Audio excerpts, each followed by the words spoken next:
Hello, guys. Here again, my name is Emmanuel, and I want to speak on an issue that I think a lot of us in the country, Nigeria especially, are really bothered about right now. Now, it's obvious that there's complaints here and there. People are getting disenfranchised because of certain basic issues.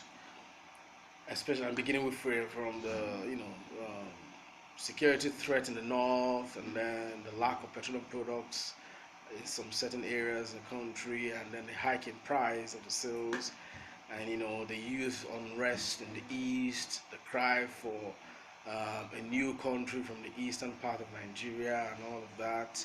And Nigerians really are wondering what could be going on, what's wrong, why is it that things are really not working, why is it that the government seem not to be having hands-on on solutions. It's very clear now. It's very clear now that politicians in the country really do not understand certain basic things. Over the years, over the decades, we've been playing down sound business, you know, ability, being able to create a business entity, being able to understand one. Some have tried to manage, their local economy as governors, but it's becoming very difficult now because, as it is, you just don't have anything to manage. And the three M's of money in accounting. For those of you who are in the social science field, we talk about making money, we talk about managing money, and we talk about multiplying money.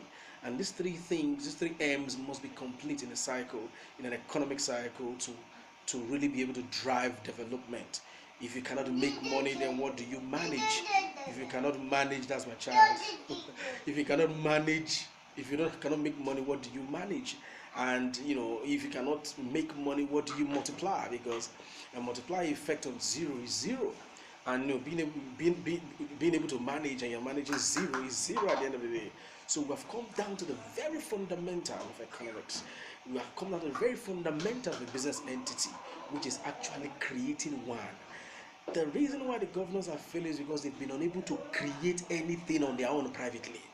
And if you have not been able to create a small economy on your own privately, how do you not create one, in your state? How do you not create one on a national scale? How do you not create one at a state level scale? It's impossible because there's zero knowledge. That's why when we're crying for experience, oh, these men have the experience. I am very convinced that our fathers have lost it. They have done very well in the past. They have been there as leaders. They've been able to draw blueprints for us in the past. But come on, this time around, they simply don't have it. And if you don't have it, that is a zero application. And whatever you're putting on a zero application is a zero end. So, so I would personally, I'm just moving around now to make this recording okay. I am of the opinion that, and I'm very convinced about that, that what we need right now is a group of fresh minds. Young people who understand the era we are in. I'm afraid that these governors, these present leaders, be them APC, be them PDP, be them whatever, they do not have a firm grip of what's going on in the now, because they are not skilled for the now. They do not understand how it works in our time.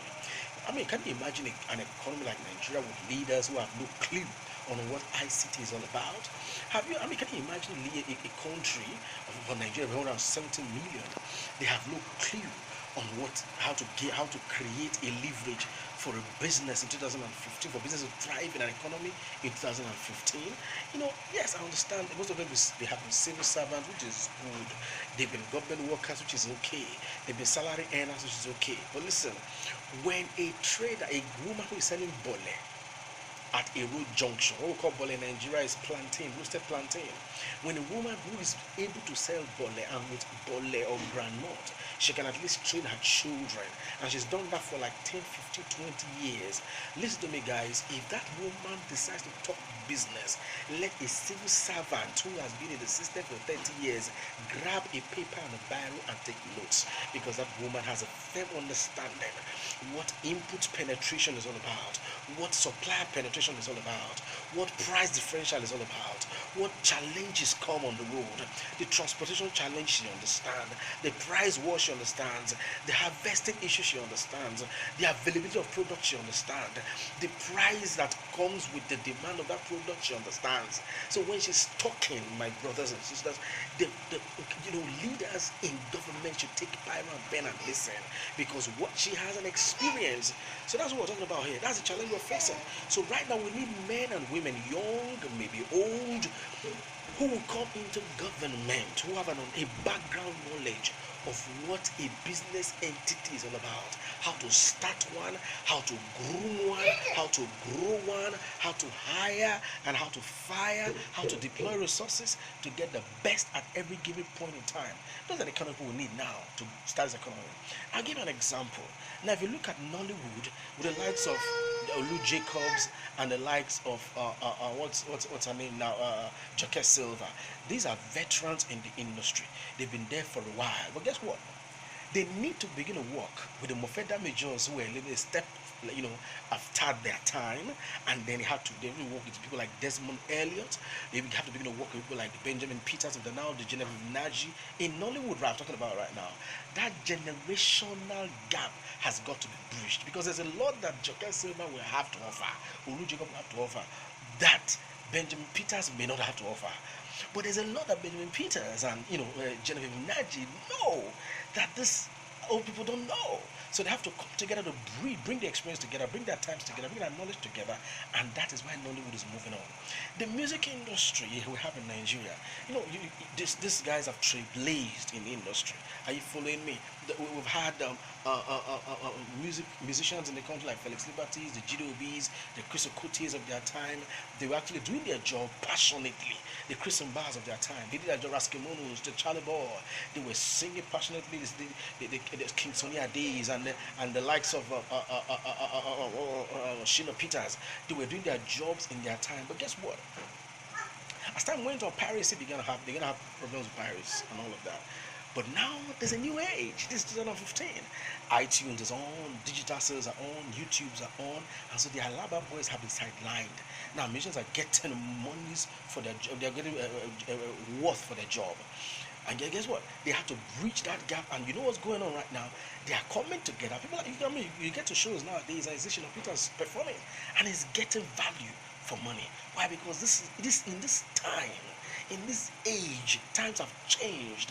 The criminals who have been crippling the pirates of the criminal industry have been reduced further.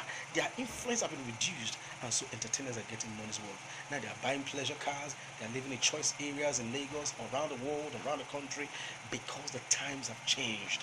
Our leaders, our political leaders, must understand times have changed. If you are not moving with the times, you will expire. And that's what's going on right now. There is no magic about it. There's nothing any one of them can do.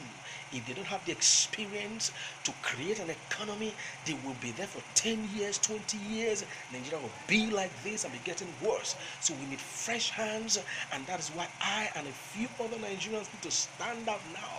Those of us who have been able to run our businesses for 5, 6, 7 years, and we have been able to feed our families, and able to do a few things, take care of our homes from our private endeavor, we understand what creating from zero is all about. These guys don't have it, we have it. God bless Nigeria. I hope these words of mine will convince a few guys to begin to stand out. Let's not begin to tear down this government, no, but let's begin to think of how to succeed them and be preparing ourselves, and Nigeria will be fine. God bless Nigeria, guys. God bless you all.